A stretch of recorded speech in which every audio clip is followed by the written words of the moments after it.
Well, hello, everybody, and welcome into another episode of Marriage Matters with Ken and Shar. We're excited to be with you. How you doing, babe? I'm doing well. You good? How are you doing? I'm doing awesome. Good. I'm doing great. Good. There's no place I'd rather be than right here with you doing this. I know. It's fun, yeah? Yeah, it is. And we hope that it's encouraging to everybody listening into this podcast. So let's get started right off the bat. Don't want to run too far over time. We are tackling one of marriage's biggest, really mechanical issues, and that's money and your marriage. So this is actually part 3. It is. We started off with just getting our hearts and our minds right concerning what the Bible has to say about money. Mm-hmm. If you're just grabbing this third part, you probably would do well to go back because in the end, managing money in a unified way that really is glorifying to God isn't about the math working out in your checking account. It's really about your heart. So, by the way, what we mean by getting your heart and head right are these 3 things. Number 1, these biblical truths. 1, we own nothing and God owns everything. Mm-hmm. That's the truth. If you're looking at it like you own it, it's yours to do with what you want, then that's an unbiblical view of God's supply in your life. Number 2 means that we are stewards charged with managing it as he desires, right? Mm-hmm. So we're managing it for him. It's a little sliver of God's mighty wealth that he privileges us with, and we're to manage it with him in mind. Some have more slivers than Bigger others. slivers than others. Uh-huh. We've had very little slivers and sizable slivers. So, and then lastly, or thirdly, this biblical truth, we have enough. God is a good and gracious God, and we're to be content with what he wonderfully supplies to us. If we go through life thinking we just don't have enough because we want more, then we will live extremely unthankful, ungrateful lives of discontentment. Mm-hmm. So we're trying to get content here and manage it with him in view, because we are managers, not owners in this world. So there we go. After we get our hearts and our heads right, part 2, we began the process of budgeting. Right. Okay. And that starts with, again, not doing math. It's not getting out your calculator and doing the math. I always get the calculator out. I love this part. She loves calculators. I love being on a budget. She does. She thrives with I do. this. I love reasons to change our budget. And I got to admit, can I admit this? That I fought budgeting hard in the beginning because, and I've heard this from a lot of men, particularly. Dude, I don't want a budget.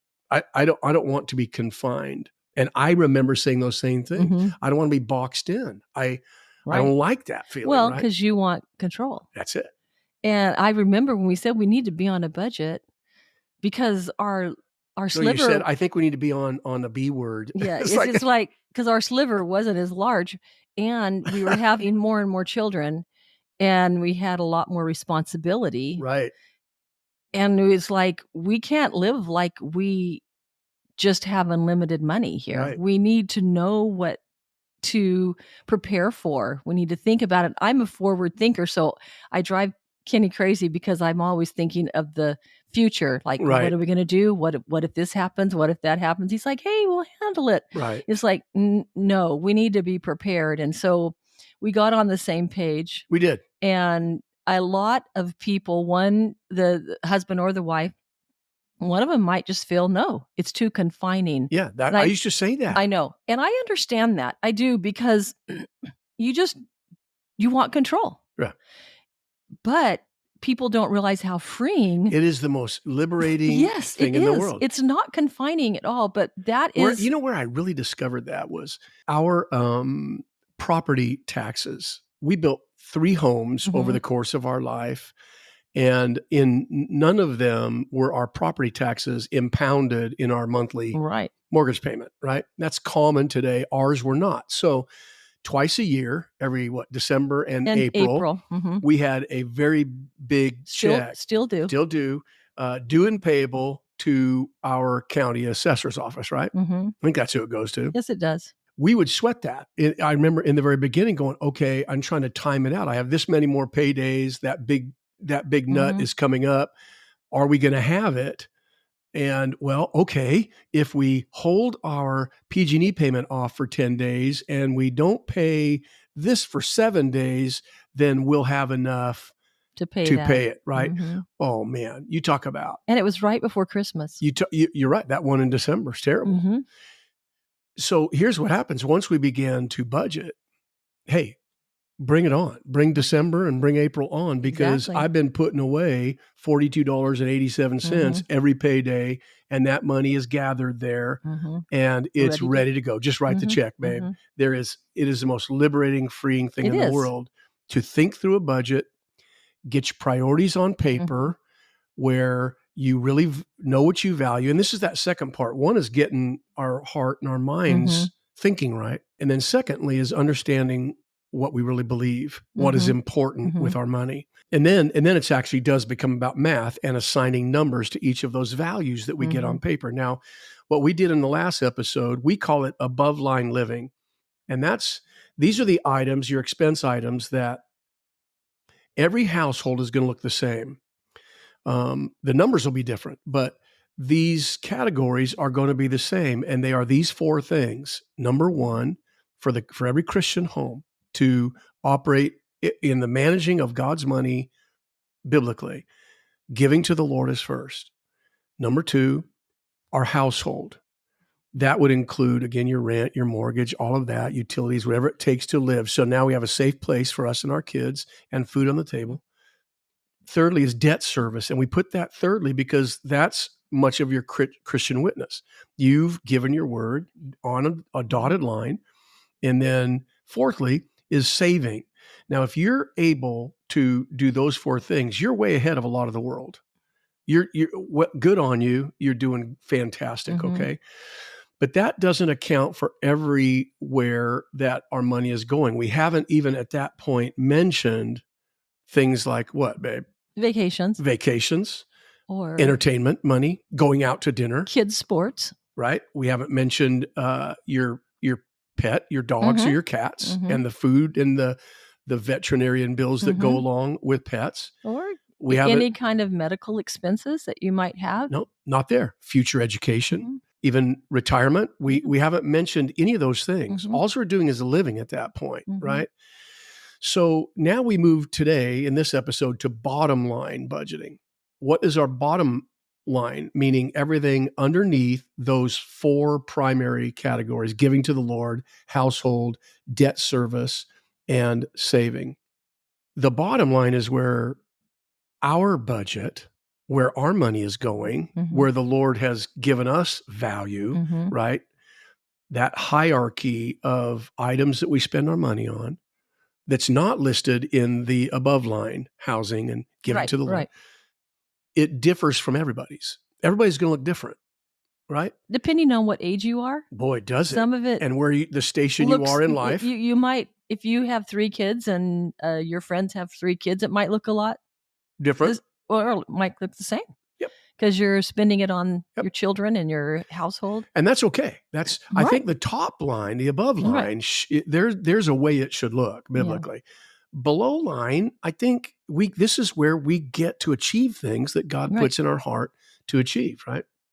So ours has looked really different at times. Let's just talk this through, Charlene. Okay. We at times, I remember early on in our work life and our married life, just kids' extracurriculars were really important to us. The cost of keeping them in all the things that they were doing, Right, right. and we loved doing that. Mhm, we loved it. I don't know that we had much of a thought of budgeting much else. Our life was pretty freewheeling there when we Mhm, were younger, mhm. and most everything we had went to the kids getting involved and Right, revolved around their life. right. Right? Well, Once just our family life. yeah, Our family life. but Mhm. then there came a time where just through different circumstances, I remember we needed a car. So that very first item below the above line items was saving for a car, Right.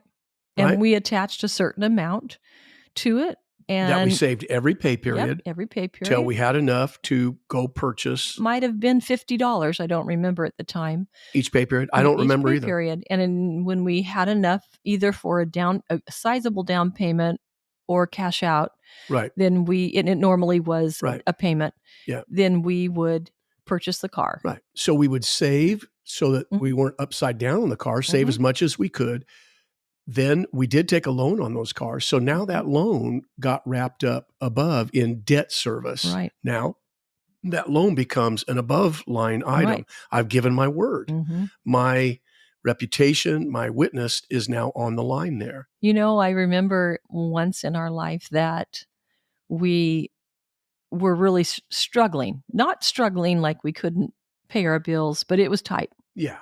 Too tight for my liking.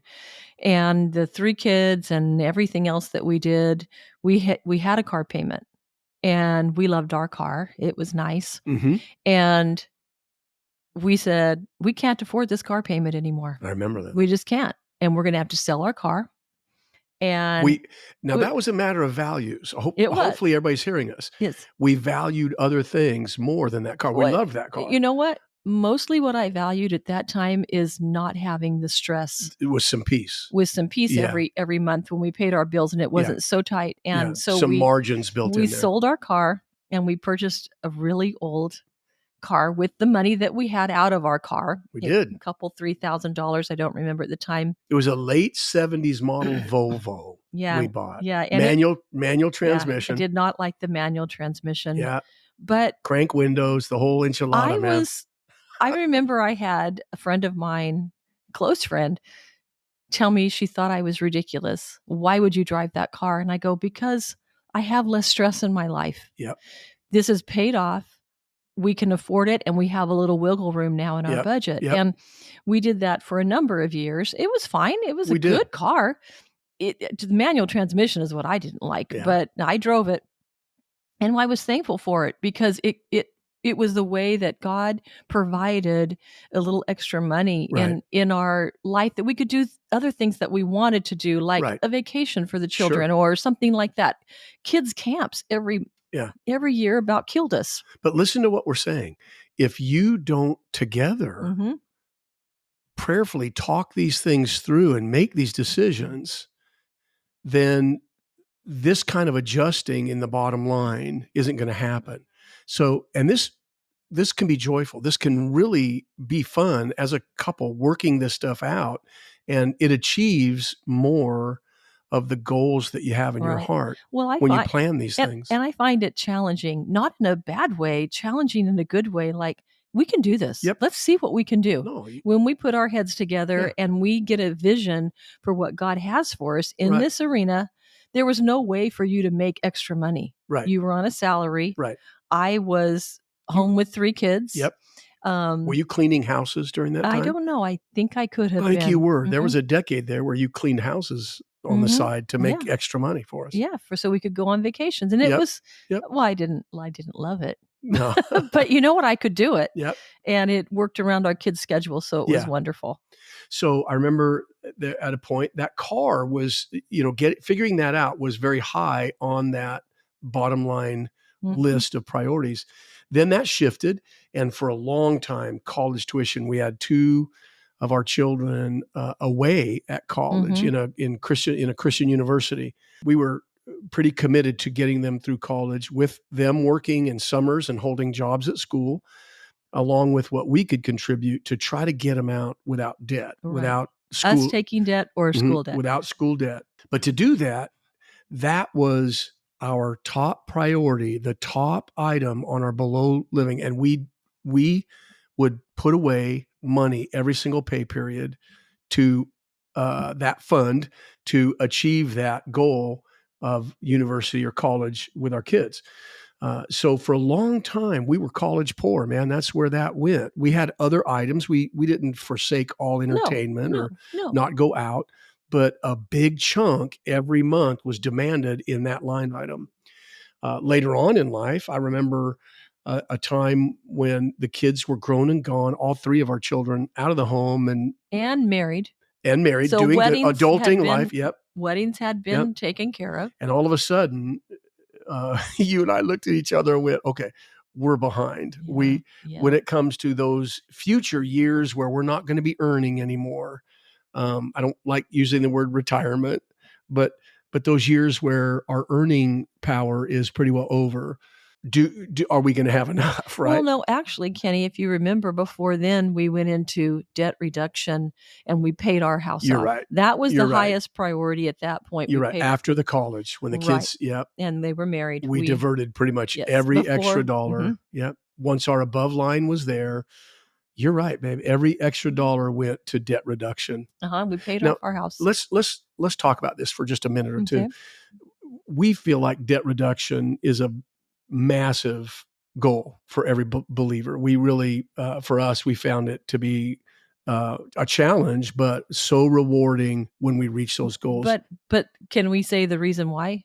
Sure, go. Because of the freedom that it brings you. Yeah, absolutely. That you're not tied down to something and you have options in your life. When your home is paid off and your cars are paid off and you have no debt at all, right, you can achieve more with the money that God has given you. Now, notice we said debt reduction now, not debt service. Debt service is paying the minimums of your contracts and loans anywhere you've signed the dotted line up in your above line living. Debt reduction would be a below line item. That's where I'm paying way more than my minimums, trying to get rid of debt, not taking on any more debt, and trying to erase debt from my life. So what you do here, and this is not news to anyone, if most of you, I'm sure, are familiar with the ministry of Dave Ramsey and his Financial Peace University is what he calls his program. This isn't anything new. And in fact, we encourage you, you want to get really serious about this, then buy Dave Ramsey's program and do it. And do it. But you don't start with your thinking, okay, let's pay more on our house payment. It's going to take you 20 years to get that achieved. So start at your lowest debt. Let's say you owe $250 left on a refrigerator you bought a couple years ago. Then take money, devote it to that, get rid of that debt, and take that, I don't know, $60 monthly payment that you've now erased and roll it up to the next debt, which might be a $2,000 medical payment, right? Of which you've been paying minimums forever. Now you're going to hit that with the $60 you freed up. Now you're going to take the 60 plus the 120 you just freed up paying that medical bill, and you're going to take that 180 and you're going to pay that car off fast. Now, and this is nothing new. What we're saying is all any financial advisor would give you the same, absolutely same education. Yeah. But, and you look at it and you go, that's not going to make any difference. I've had friends say that $30 payment I pay to the newspaper, it doesn't make any difference. It does make a difference. Oh, yes, it does. If you have debt, that $30 extra dollars. If you want to do the numbers, get out. Because in 6 months, you'll erase another debt. Exactly right. And then a year later, another debt. It does make a difference. So don't think that even a small debt or a small payment to rid yourself of while you're in this mode of debt reduction or trying to make your numbers equal out your income and outgo, it makes a difference. Yep. It does. We've seen people turn their entire financial life around in really a year or two, where they have erased nearly all their debt. They may still owe on one more car and, of course, their mortgage. But we've seen couples even erase all car debt. Now there's none, and they're hammering their mortgage so hard now as a goal together they're trying to achieve, and they'll be out of debt in just a few years. They'll have that mortgage finished and off. You just got yourself a big raise. A big time, big time. So in this bottom line, there might be 6 or 8 or 10 items. Again, we listed some of those. There's pets to deal with. There's medical bills, maybe you're caring for an aging parent. Maybe there's future educational goals. Maybe, again, there's clothing. If you wear suits every day to work, but you have to list, here's the point. You list everywhere your money is going in a descending order from the most important to the least. Now, if you are making enough money that you can pay them all, you're like really among the wealthiest in this world, right? But if you're not, now it becomes really a big moment of reckoning when you list everywhere your money has gone and is going, right on down to the pet food and everything else. Do you have enough to do it all? There's the big question. Right. If you don't, then you're living above your means. And tragically, there's only one or two ways to deal with that.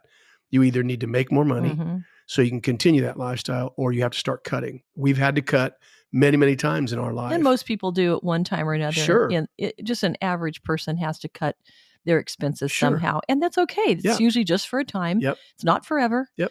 And you need to be willing to do that too. And the bottom line is, it's for peace in your marriage. Yes. It's for peace in your family. And it's worth it. It's worth eating pizza and watching a little movie than going out and spending only $15 or $20, than going out and spending $100. Yep. And it's worth it. Yep. Because you have a challenge and you have a goal. It's not forever. And it's so rewarding to reach those goals and knock them out one by one. And not having to call your mom and dad to borrow money at the end of the month. Oh man. Now here's the tragedy. What most people do when they realize, okay, I don't have enough to do everything we've done or want to do. So we're going to go grab money from a higher value, maybe even from your household.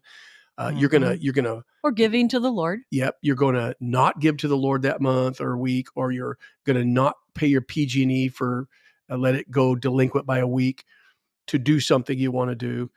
In other words, this is how you want to phrase that. You are going to rob a higher value to service a low value, usually entertainment or something you want to purchase, an impulse buy.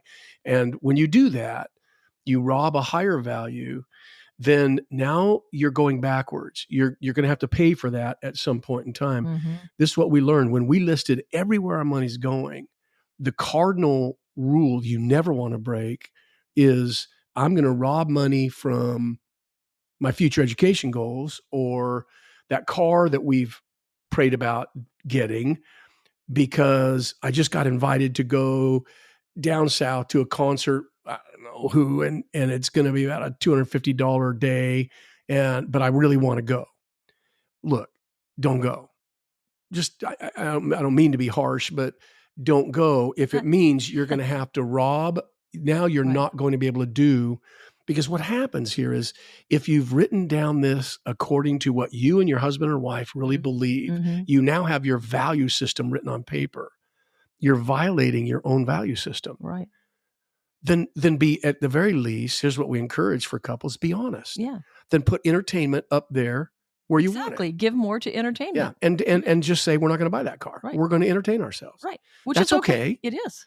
But be honest. This is what we advocate: is be honest with yourselves. List your values and then stick to them, and have the joy of overcoming and knocking certain things out and achieving things together. It gets really to be a blast. Right. So lastly, we're going to run out of time here. Let's talk about what we call mad money. Everybody has to have a little mad money. So by now, there's probably a lot of you going, okay, but what about, I want to buy a pair of sneakers or a t-shirt, or I want to buy a lunch for me and some girlfriends that Charlene may have or something, right? You want to make that part of your budget. Right. It's probably very low down there. It's down there on the bottom. What we do, it is our last item, and we budget our last few dollars of our money. Charlene gets an allowance. I get an allowance. Neither one is very much, because we have other goals that we want, but it's enough that if I want to buy a lunch for me and a buddy, I can. I don't have to go to Charlene with my little hat in my hand and go, honey. Or you don't have to take the ATM and take it out of somewhere that's already been I don't have to rob a higher value to go do else. Something impulsively that I want to do. Now your mad money, here's the hard and fast rule. Once you've allotted mad money for each of you, where your wife can go buy a blouse, don't make her come to you and ask you for $15 to go buy a blouse. Right. She's responsible for her mad money. If she wants to save it for 6 months and spend it on something awesome, she gets to. If I want to save mine for a year and go buy a new shotgun or a new, I don't know, whiz bang or something like that, I don't know, then I get to do that. See what that does? It engineers this conversation out where your wife brings something home new, flashy, and you go, where'd you get that? Where'd you get the money to do that? That's none of my business. She gets mad money and she budgets it really well. And I get mad money and I budget it really well. So we get to do things that we both deserve. We both work really hard. You folks do too. So budget some mad money in there. I like Dave Ramsey. I listen to him quite a bit, and he wasn't around when we first started our budgeting. He has a great program, but he says with your money that you earn, you save, you spend, and you give. Yep. And I really give some, spend some, save that. some. I really Pretty simple. I love that with my little mad money that I would get back when the kids were little. I had a huge priority of every anniversary for Kenny and I to go, hopefully for a week long somewhere that we could just talk about our marriage and be together. And my parents were kind enough to watch our children. And so I started saving $20 at a time. I would get, I don't know, $80 or $60 or something. And a pay period. I didn't, right. Each pay period. I don't spend a ton of money. And I would start saving a 20 here and a 20 there. And after a certain amount of time, I had like $500. And I hadn't told Kenny that I was saving it for that. And when I told him, he's like, "You're kidding." I go, "No, I don't even know how it happened. It's just all of a sudden I have $500.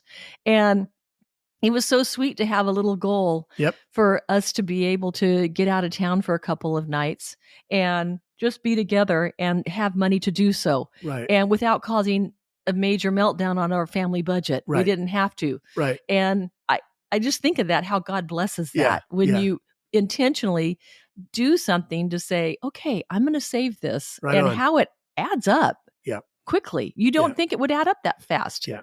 And all of a sudden you have it.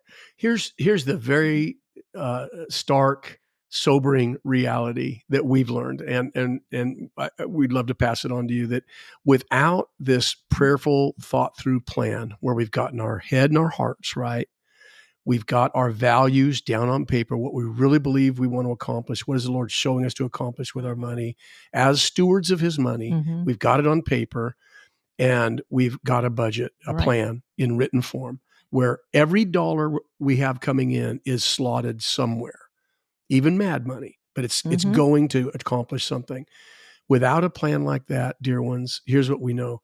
You're not accomplishing near in this world what you're able to accomplish. There is money sifting through your fingers, doing nothing. And you don't know where it went. You can't account for it. You couldn't account for it if you tried to.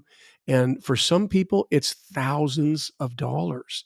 This is what we notice. Even with us, it could get away quickly. And when it's not thought and prayed through, it can be thousands of dollars just blown off into thin air that of God's wealth that he's called us to manage, that we flittered off into nothing, right? Right.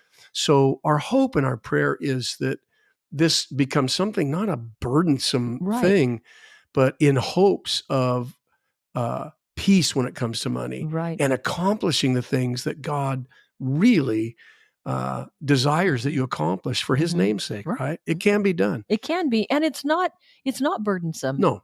And actually, it's challenging and fun. It can be. I think it's great, but that's me. I'm how victorious is it when you get into debt reduction and you finally decide, look, I want to be out of debt. Let's do it together. And it can take time. Yeah. But when you do that, and each little debt that you knock off, starting with that lowest one, got a raise. The sense of victory is great. It is. You begin to get almost addicted to that feeling. You can't wait to tackle the next one. Pretty soon you're tackling the big one, which is your mortgage, and you're watching that thing really get gouged. Every single month you start really getting hope that we can do this, honey. And what an exciting time in a marriage life, right? And this is just a quick overview, of course. Yeah. There's wrinkles. It is. It's ever changing. And this is for just a normal family without extenuating circumstances. Right. Just a normal Joe Pepsi guy that plugging along, earning his wage and trying to provide for our families here. Yep. So you can get much more extensive than this, but we just wanted to make sure that you take seriously the conflict that finances can cause, the stress in your marriage. It can be a marriage killer. And maybe just give you enough pointers, enough tools in your bag, I hope, over these 3 episodes, that you get encouraged that we can do this. We can do this, right? Awesome. Hey, God bless you, each and every one. Thanks for letting us dive on into this topic with you. It's been really fun, and we hope that it's helpful to you. So until next time, God bless you. God bless you. Bye-bye.